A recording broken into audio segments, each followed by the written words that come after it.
Hello students and welcome to Ramroop Sharma YouTube channel. I am Rishabh Sharma.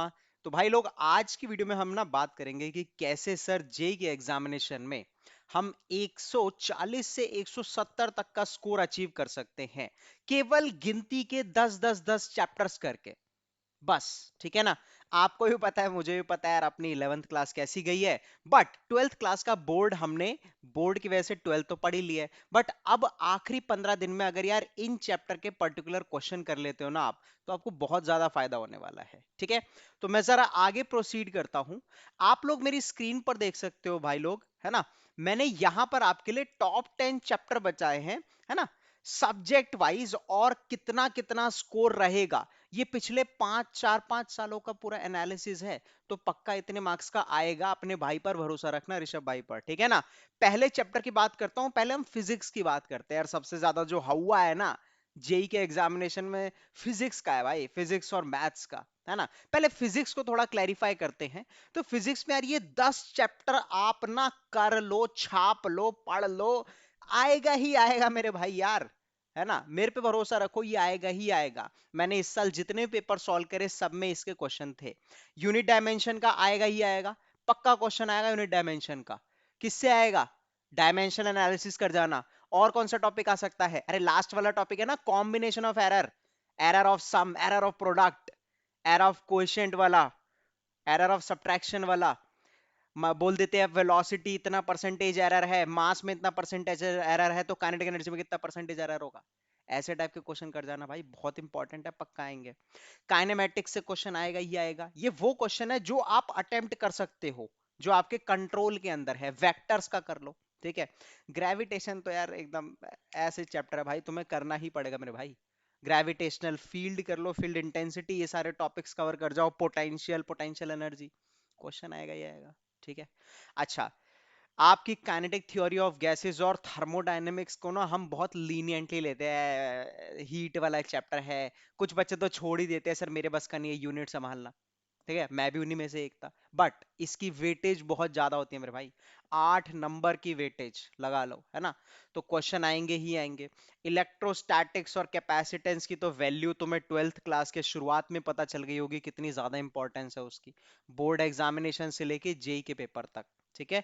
और modern physics आपका ऐसा topic है यार, 12 से 16 नंबर यूं यूं आ जाएंगे तुम्हारे, है ना। बहुत सिंपल चैप्टर्स हैं। फॉर्मूला बेस्ड न्यूमेरिकल आते हैं, और कुछ भी नहीं है भाई, फॉर्मूला बेस्ड न्यूमेरिकल्स आते हैं, ठीक है। वेव ऑप्टिक्स मैंने ज्यादा इंपॉर्टेंस दिया रे ऑप्टिक्स से ज्यादा। ऐसा क्यों? रे ऑप्टिक्स में ना यार लॉजिकल क्वेश्चन बहुत बन जाते हैं, जिसमें हुआ निकल जाता अपना कि ये तो पढ़ा ही नहीं, साला ये कहां से आ गया, है ना। बट वेव ऑप्टिक्स का क्या सिनेरियो होता है ना भाई लोग, वेव ऑप्टिक्स में फॉर्मूला बेस्ड कॉन्सेप्ट ज्यादा है। फॉर्मूला आता है, अप्लाई करा है, मस्त चिल आंसर, ठीक है। सेमीकंडक्टर थ्योरेटिकल चैप्टर है, पढ़ जाना, बहुत अच्छे से आप स्कोर कर सकते हो, ठीक है। सिंपल हार्मोनिक मोशन, यार क्या ही है उसमें, एनर्जी का फॉर्मूला पढ़ जाना सिंपल हार्मोनिक मोशन में, है ना। और जब स्प्रिंग को सीरीज पैरेलल में कनेक्ट करते हैं, समझ रहे हो, तो कैसा स्प्रिंग कांस्टेंट पे क्या अफेक्ट करता है, ये वाले फॉर्मूले पढ़ जाना। कंस्ट्रेंड वाले ब्लॉक सिस्टम वाला कर जाना बस। ज्यादा मैकेनिक्स में तो मैं घुसा ही नहीं भाई, ध्यान से देखो तुम।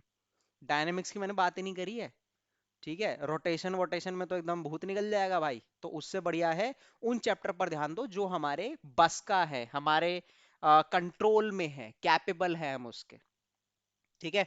और कितने मार्क्स बन गए पता? 60 नंबर बन जाएंगे अगर तुम इतने 10 चैप्टर भी कर जाते हो ना फिजिक्स में। 60 मार्क्स मेरे भाई लोग कहीं नहीं गए तुम्हारे, 60 नंबर। तुम कहोगे हवाबाजी कर रहा है भाई कुछ भी यार। चलो तुम 50 भी ले आओ। अगर तुम 50 50 50 ले आते हो भाई, 150 नंबर में पता कितना बढ़िया सरकारी कॉलेज मिल जाएगा तुम्हें, कितना बढ़िया, है ना। अपने आसपास का ही मिल जाएगा। अब तुम्हें पता है, तुम्हें भी सच्चाई यार, कि हर कोई आईआईटी में नहीं जा सकता, बट एक बेहतर कॉलेज तो मैं डिजर्व करता हूँ ना, तो उसके लिए उतना पढ़ लो बस, ठीक है। अच्छा, राइट साइड में अगर आप केमिस्ट्री देखो, तो केमिस्ट्री का यार मैं आपको जनरल सिनेरियो बता देता हूँ, है ना। केमिस्ट्री में आप बेसिक कॉन्सेप्ट ऑफ केमिस्ट्री पढ़ जाओ, केमिकल बॉन्डिंग। और इनऑर्गेनिक की अगर मैं बात करूँ, तो केमिकल बॉन्डिंग, कोऑर्डिनेट कंपाउंड और डीए ब्लॉक कर जाओ भाई, है ना। ऑर्गेनिक की अगर बात करता हूँ, तो जीओसी कर जाओ, हाइड्रोकार्बन्स कर जाओ, है ना। ये चैप्टर कर जाओ एकदम, 16 16 8 8 नंबर की वेटेज है, मैंने लिख रखा है सब कुछ। तुम्हें नहीं दिख रहा है तो अब दिखने लग जाएगा अच्छे से, है ना। और फिजिकल भी कर जाओ।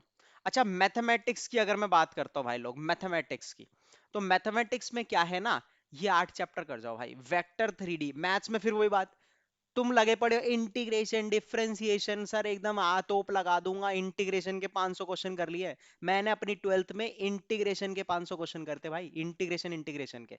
और तब भी जेई के सवाल जब आया था ना मेरे सामने, मैं ऐसे हो गया था, बे यार ये पूरा, समझ रहे हो, जब लॉजिकल सवाल आता है ना तो अब बंदा ऐसे हो जाता है कि यार इतना तो मैं पढ़ के गया था, पर मेरे से हो नहीं पा रहा। तो ऐसे चैप्टर पिकअप करो जिसमें लॉजिकल कैपेबिलिटी कम रहे, मतलब वेरिएशन कम रहे, और जो अटेम्प्ट करने का है मतलब फॉर्मूला बेस्ड चीजें ज्यादा रहे, उसके आसपास लॉजिक भटक ले।